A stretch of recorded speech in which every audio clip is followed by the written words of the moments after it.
Hi guys, and welcome back to this journey towards excellent exam results.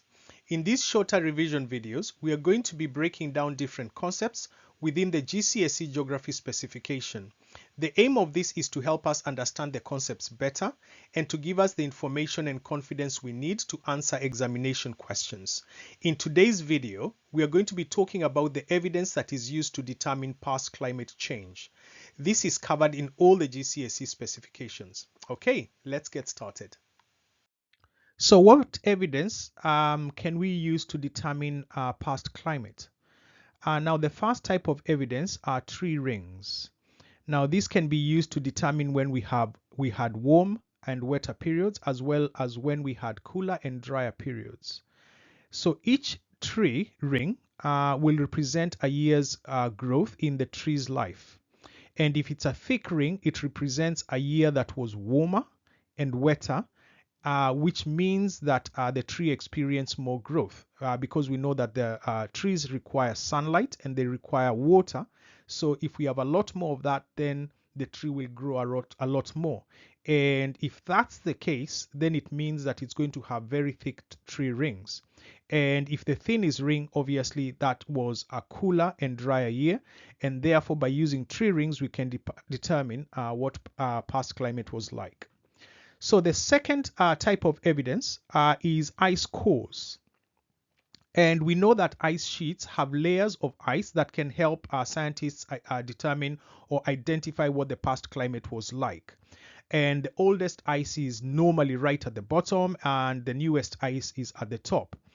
And each year or each ice layer will represent 1 year of snowfall. And in the snowfall, we will have air bubbles that are trapped within the ice.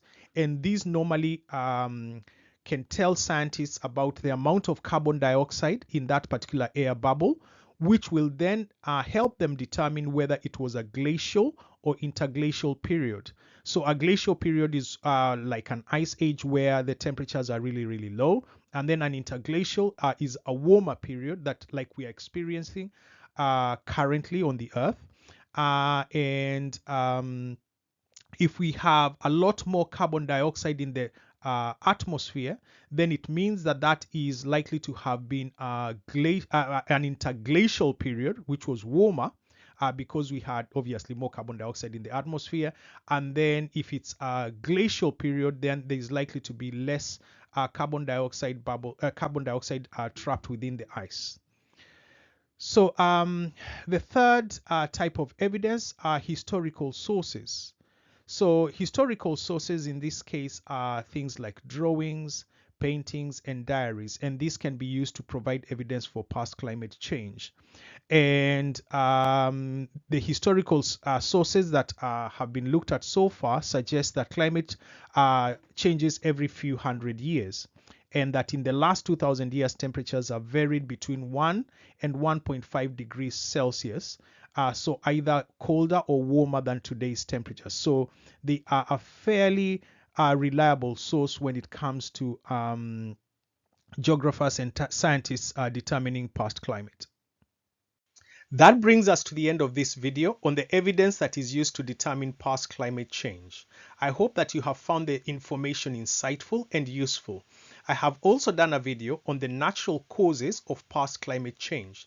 It will be linked in the description below and will also pop up as a suggested video at the end of this one. Thanks once again for joining in this journey towards excellent examination results. All the best and see you again soon. Bye-bye.